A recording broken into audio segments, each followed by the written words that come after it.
இனிமையான நண்பர்களே, அன்புள்ளம் கொண்ட சொந்தங்களே, அனைவருக்கும் வணக்கம். துரோகமே உன் பெயர்தான் காங்கிரஸ் கட்சியா என்று திமுகவை சார்ந்தவர்கள் இன்றைக்கு காங்கிரஸ் கட்சியை பார்த்து கேள்வி எழுப்பிக் கொண்டிருக்கிறார்கள். இதற்கு என்ன காரணம்?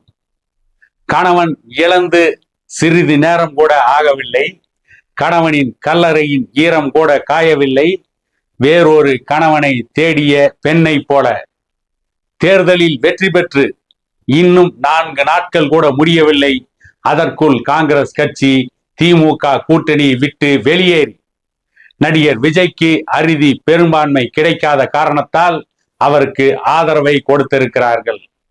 காங்கிரஸ் கட்சிக்கு இருக்கின்ற சட்டமன்ற உறுப்பினர்களின் எண்ணிக்கை 5 தான்.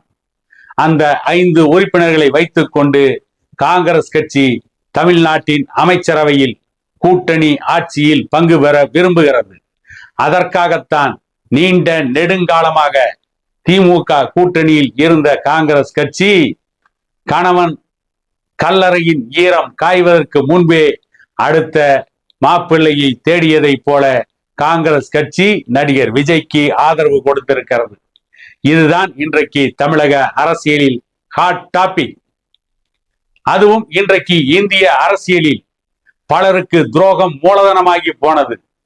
ஒரு காலத்தில் தியாகம் செய்து அந்த தியாகத்தை மூலதனமாக வைத்து அதன் மூலம் அரசியல் நடத்தி அமைச்சர் பதவிகளுக்கு வந்தார்கள்.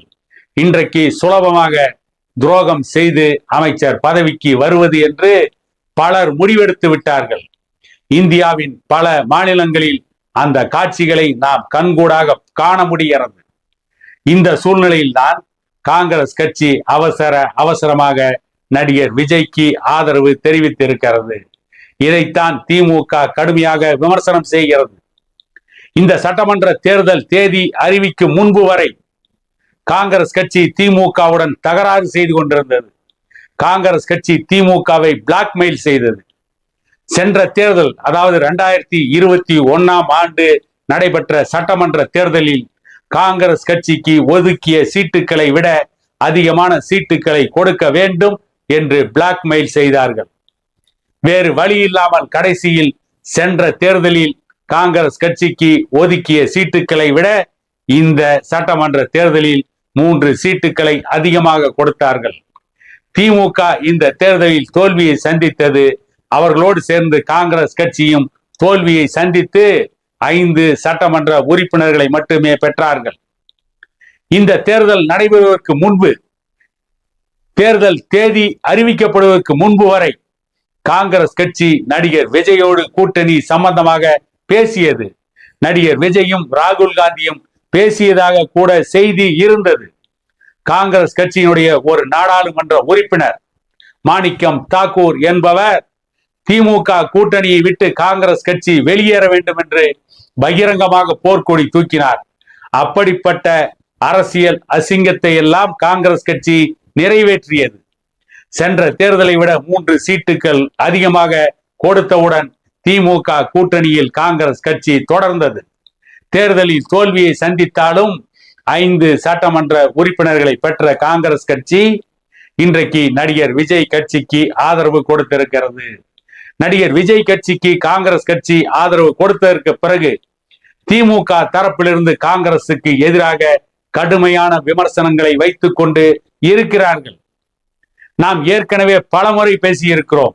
காங்கிரஸ் கட்சியும் பாரதிய ஜனதா கட்சியும் தமிழகத்திற்கு தேவையில்லாத சுமைகள். இந்த 2 கட்சிகளும் எக்ஸ்ட்ரா லக்கேஜுகள். தமிழகத்தை பொறுத்தவரை திமுகவையும் அண்ணா திமுகவையும் தமிழ்நாட்டிலே இருக்கின்ற மாநில கட்சிகள் மாறி மாறி தோளிலே சுமந்தார்கள். ஆனால் அண்ணா திமுகவும் காங்கிரஸ் கட்சியும் பாரதிய ஜனதா கட்சியும் மாறி மாறி தோளிலே சுமந்தார்கள். இப்படித்தான் திமுக அண்ணா திமுக ஆகிய கட்சிகளின் தோளில் மாறி மாறி சவாரி செய்த காங்கிரஸ் கட்சி இன்றைக்கு திமுகவை கலட்டி விட்டு நடிகர் விஜய் வெற்றி பெற்றதால் அவர் பின்னால் போய் நின்று இருக்கிறார்கள். வெகு விரைவில் விஜயையும் காலை வாருவார்கள் என்றுதான் நான் நினைக்கிறேன்.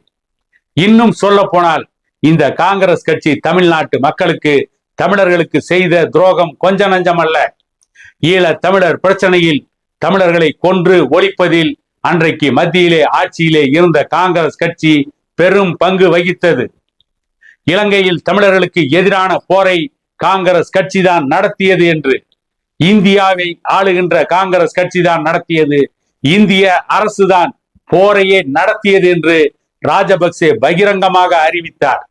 அந்த அளவிற்கு இலங்கை தமிழர்களுக்கு துரோகம் செய்த காங்கிரஸ் கட்சி, தமிழக தமிழர்களுக்கு துரோகம் செய்த காங்கிரஸ் கட்சி இன்றைக்கு கூட பேரறிவாளன் என்கின்ற ராஜீவ்காந்தி கொலை வழக்கில் பொய்யாக குற்றம் சாட்டப்பட்டு 32 ஆண்டுகள் சிறைவாசத்திற்கு பிறகு சட்டம் படித்து பார் கவுன்சிலில் பதிவு செய்த பேரறிவாளனுக்கு எதிராக, ஒரு தமிழனுக்கு எதிராக காங்கிரஸ் கட்சி கொக்கரிக்கிறது. காங்கிரஸ் கட்சியின் நாடாளுமன்ற உறுப்பினர் மயிலாடுதுறை சுதா கொக்கரித்தார். இப்படி துரோகத்தையே மூலதனமாக கொண்ட காங்கிரஸ் கட்சி திமுகவிற்கு துரோகம் செய்துவிட்டு அவசரமாக நடிகர் விஜய் கட்சிக்கு ஆதரவு தெரிவித்திருக்கிறது. காங்கிரஸ் கட்சி துரோகத்தின் அடையாளம் என்பதை இதன் மூலம் நிரூபித்திருக்கிறது. இனியாவது தமிழ்நாட்டில் திமுக, அண்ணா திமுக ஆகிய இந்த 2 கட்சிகளும் காங்கிரஸ் பாரதிய ஜனதா கட்சி இல்லாத கூட்டணியை அமைப்பார்களா, அல்லது அவர்களும் காங்கிரஸ் பாரதிய ஜனதா கட்சி என்று மாறி மாறி கூட்டணி அமைத்து காங்கிரஸ் பாரதிய ஜனதா கட்சி ஆகிய கட்சிகளின் துரோகங்களை அங்கீகரிப்பார்களா என்பதை பொறுத்திருந்து பார்ப்போம் என கூறிக்கொண்டு மீண்டும் ஒரு காணொளியில் சந்திக்கும் வரை உங்களிடமிருந்து விடை பெறுகிறேன்.